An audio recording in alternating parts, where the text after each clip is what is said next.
Summary of the essay Dream Children, a Reverie, written by Charles Lamb. One evening, John and Alice, dream children of Charles Lamb, they came to the essayist Lamb to hear about their elders. First, Charles Lamb told them about their great grandmother, Mrs. Sarah Field.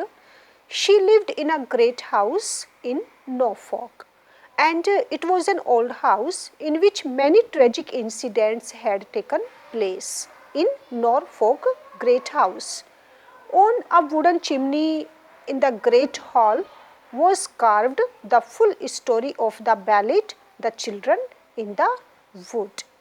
There was the story of the children in the wood was carved on the wooden chimney. But a foolish rich man came there, purchased the house, and he replaced the wooden chimney with a marble one. And there was no story carved on it. Although Mrs. Field was only the keeper of the house, but she lived in it in such a way as if she had been its owner. So long as she was alive, she maintained very well the dignity of the house, and after her death, the great house was pulled down, and all its decorations they were taken away and set up in another house of the owner, that was a new house. So, Mrs. Sarah Field, she was a very good and religious woman. She knew all the psalms by heart. She had such a sweet nature that she was loved and respected by all the people. When she died, her funeral procession was attended by a gathering of all the poor and some of the gentry too of the neighborhood for many miles around to show their respect for the memory of Mrs. Field.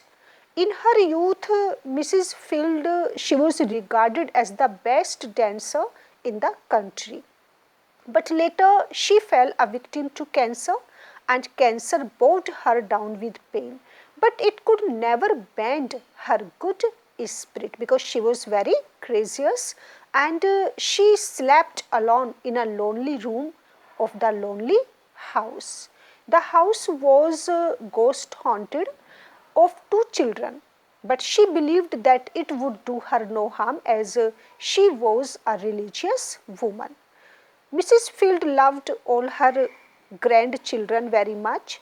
She would invite them to that great house in the holidays, and she used to enjoy with them, with her all grandchildren. Charles Lamb loved to look for hours at the statues of the 12 Caesars, emperors of Roman emperors that had been emperors of Rome. Charles Lamb often roamed about the house for hours all alone. He used to wander in the large old-fashioned gardens too, and he had great pleasure in walking about trees or in lying about upon the grass or basking in the orangery. So all these were the activities of Charles Lamb when he spent his time in that great house where his grandmother Mrs. Field lived.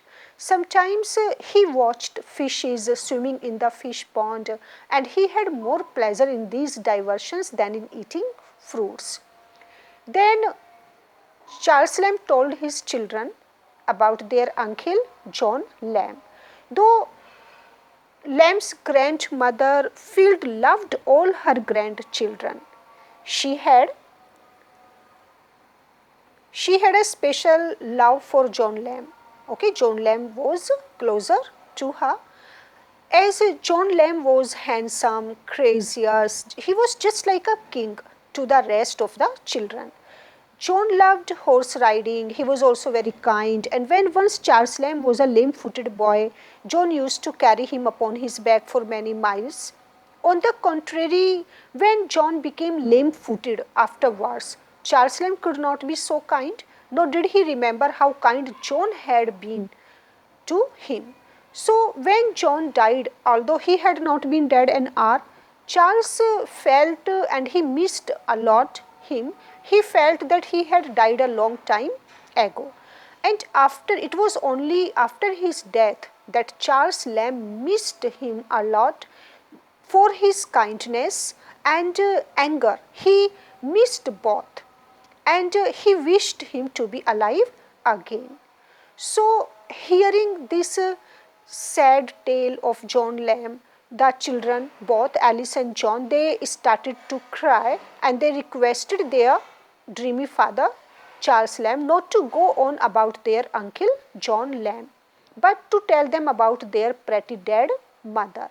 So now Charles Lamb, he told them about their dead mother named Alice Winterton. He told them how for 7 long years he remained in hope, sometimes in despair, that one day she will marry him. And he courted the fair Alice Winterton. So he tells them everything. He felt that the soul of the first Alice was looking through the eyes of his daughter.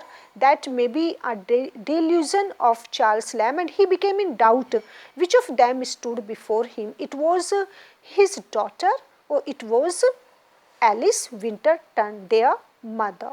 So Charles Lamb, he stops for a while. Suddenly the children started withdrawing. They started to fade up, and gradually they grew fainter to the view of Charles Lamb. At last he could only see 2 mournful features, and they spoke nothing, but they seemed to be saying in the distance, "We are not of Alice, no of thee, no are we children at all. The children of Alice call Bertram father. We are nothing, less than nothing and dreams. We are only what might have been and must wait upon the tedious shores of the millions of ages before we have existence and a name." So this was supposed to be said by those dreamy figures. So these words, which seemed to be spoken by the dream children, broke his dream, the dream of Charles Lamb. And when he comes out of his vision, of his dream, of his imagination, he found himself sitting in his armchair, where he had fallen asleep, and his sister Mary Lamb, or Bridget, she was also sitting beside him, by the side of Charles Lamb.